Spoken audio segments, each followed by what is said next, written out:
Welcome to the Inclusive Practices Academy. For those of you who are unable to attend our inclusive practice in person, we are putting together these 10 virtual modules a year that will bring our Inclusive Academy to your living room, to your staff meeting, or to your college classroom.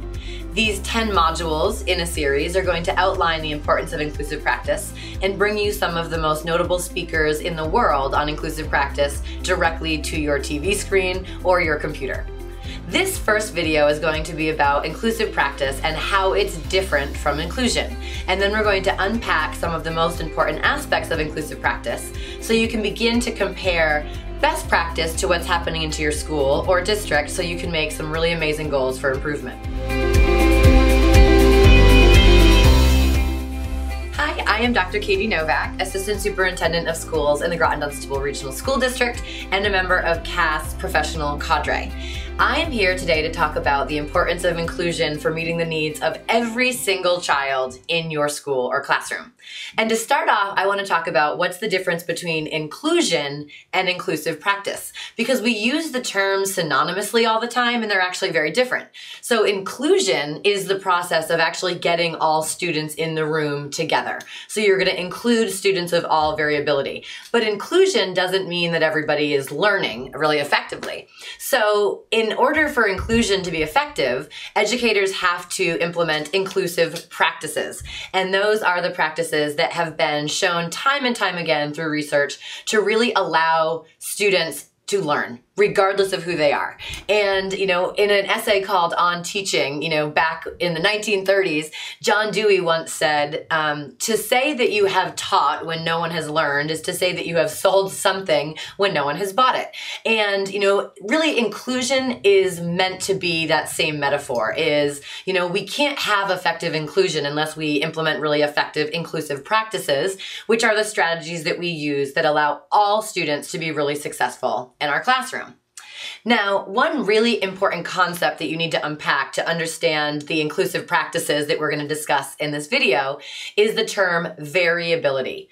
And we as educators, have a tendency to want to put kids in boxes, and so when I, go across the country or, outside the country and I talk about the importance of universal design for learning, which is one framework for inclusive practice, the one that is endorsed right now in all of our college and career ready standards, in the Every Student Succeeds Act. This right now is like the mothership of inclusive practice. And when I talk about UDL, people will say things like, well, how does UDL work for students with disabilities? Or how does UDL work for gifted learners? And in UDL and inclusive practice, we don't want to put kids in boxes because inclusive practices are good for all learners. It's not about just the students with disabilities or just your students who are English language learners. It's really about inclusive practices work for all learners. And it's because they provide embedded options and choices for all students. And so the concept of variability is that all of us, you and I included, all have a really unique mix of strengths and weaknesses.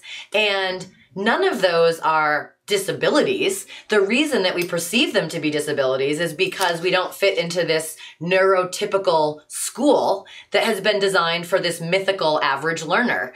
And so what we do a lot of the times is we label students and we say that they're learning disabled.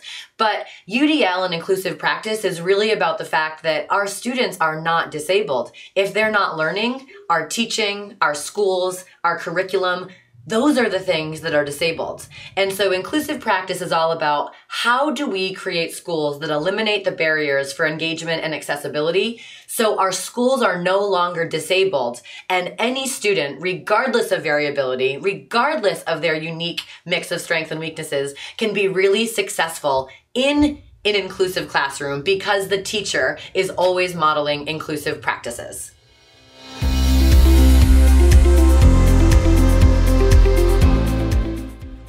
So inclusive practice right now is a huge requirement for every single school in the entire world. And it's largely because this is now an equity issue. We cannot exclude learners, regardless of variability, from our classrooms.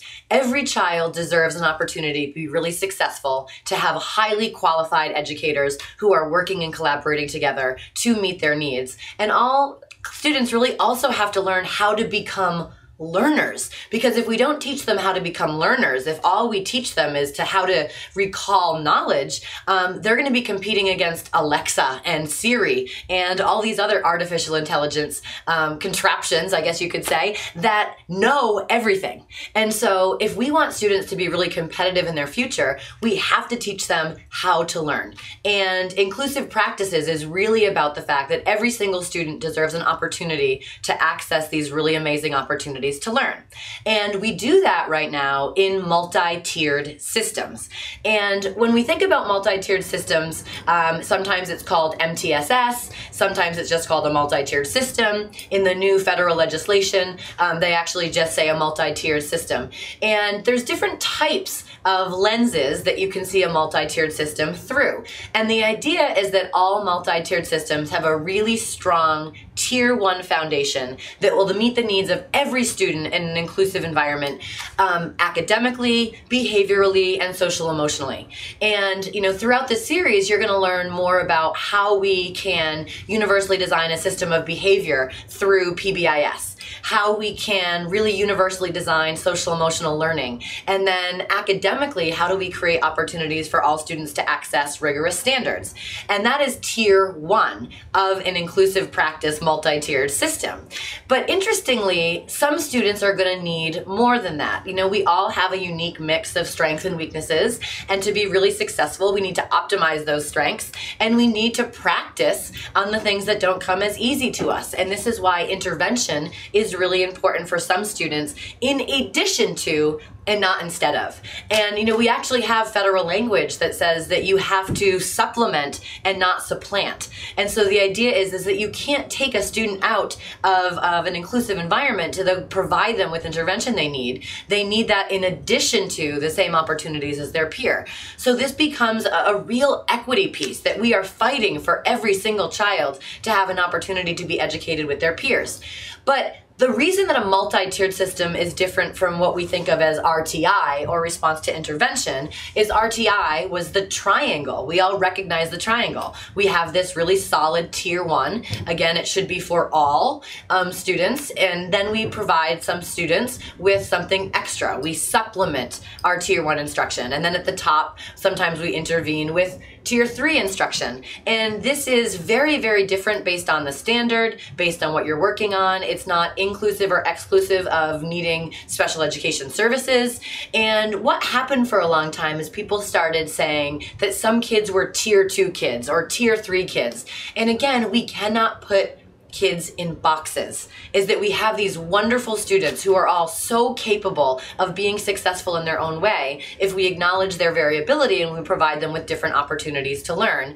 And then we also provide them with the intervention they need. And so RTI was really just focused on that kind of academic and behavioral piece. And what we know now is a bigger system supports that.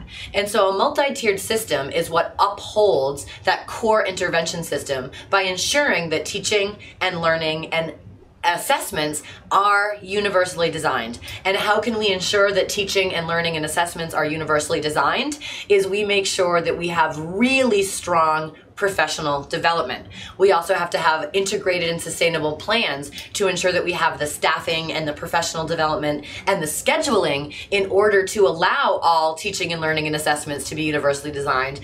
And we need really strong leaders. We need leadership that are committed to this work, who feel a calling to get all students to be educated with each other and to make really significant growth at a very same level. And so the big question is, how do you do this? What is a framework that allows you to implement a multi-tiered system with the goal of creating really effective inclusive practices so your district or school can embrace inclusion? And the answer to that is universal design for learning.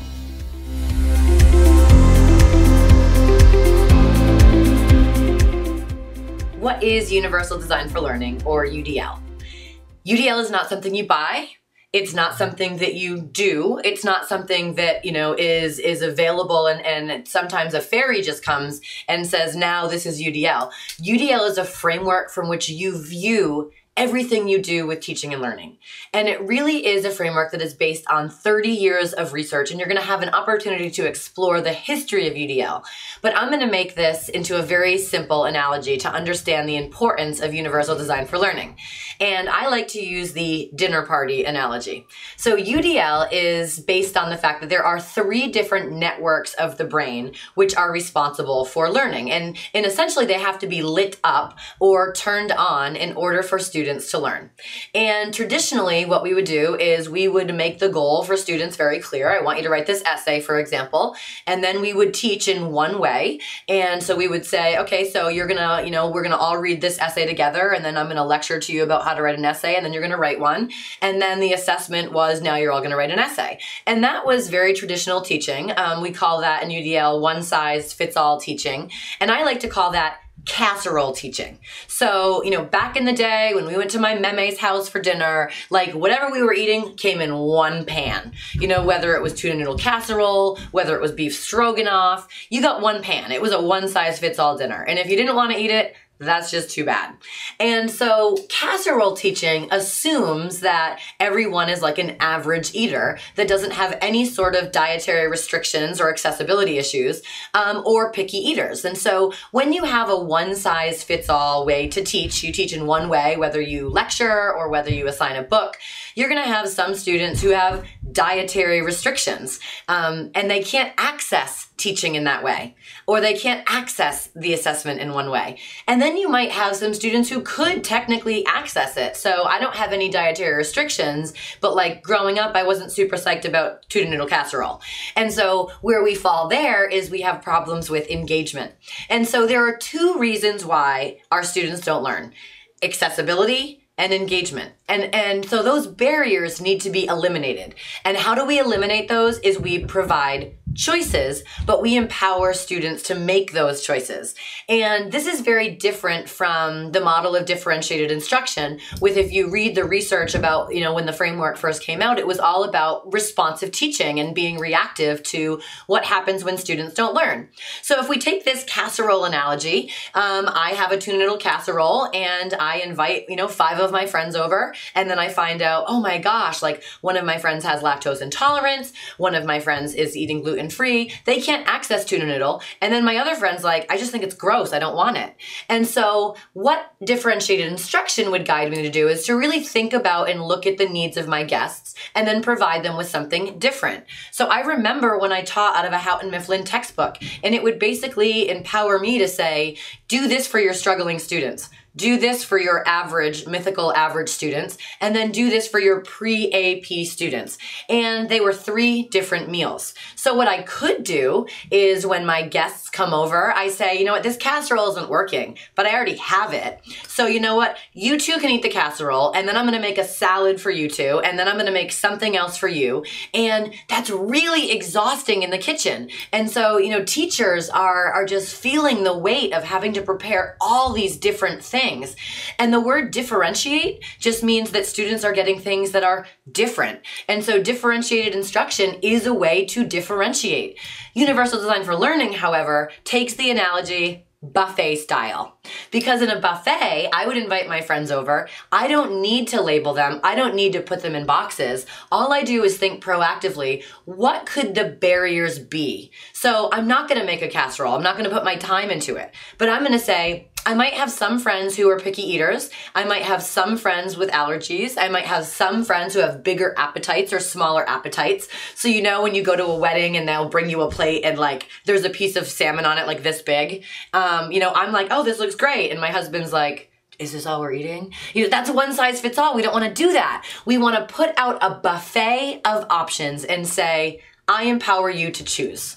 And think about how empowering that is for learners, because I can put out a buffet of more accessible materials and more challenging materials and more innovative materials. And if I create an environment that truly values the variability in my classroom or in my professional development session, I say, I believe that you can make your own decisions. I believe that you can be self-reflective and self-directed. And I also embrace the fact that you might have to experience many micro failures in order to be successful. So think about what you need, make the best decisions you know how, and then I am here to collaborate with you and to provide you with feedback and to keep really high expectations so you can move forward towards your goal. And because I'm not in the kitchen the whole time at the party cooking, I actually get to spend a lot of time with my guests and make connections. And this allows them also to start bringing really authentic things into the classroom. So if you take this dinner party analogy, and let's say I was an English teacher and you talk about like a book, and so I say, okay, we're all reading Old Man and the Sea.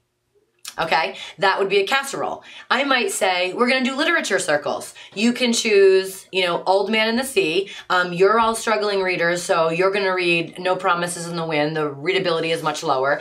You're gonna read Merchant of Venice by Shakespeare because your readability is higher. And so we're all reading different books.